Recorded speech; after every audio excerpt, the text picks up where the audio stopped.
జీవిత ma'am, ప్రెగ్నెన్సీలో dry fruits rating ఇద్దాము ma'am. Okay. Almonds, calcium rich, protein rich, brain booster and super pregnancy snack 10/10. Dates, iron rich, fibre rich, energy booster, third trimester లో labour లో కూడా use అవుతుంది 9/10. Raisins, fibre rich, iron rich, antioxidants కూడా ఉంటాయి but sugary 7.5/10. Walnut, omega 3 fatty acids ఉంటాయి, so baby brain development కి చక్కగా use అవుతుంది 10/10. Cashews, tasty but high in calories, high in fats, so కొంచెం కొంచెమే తినాలి 7/10.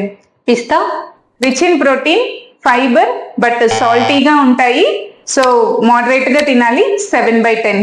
Anjeer, calcium rich, fibre rich, ప్రెగ్నెన్సీలో ఉండే కాన్స్టిపేషన్ ని తగ్గించడానికి యూజ్ అవుతుంది 9.5/10. Thank you ma'am.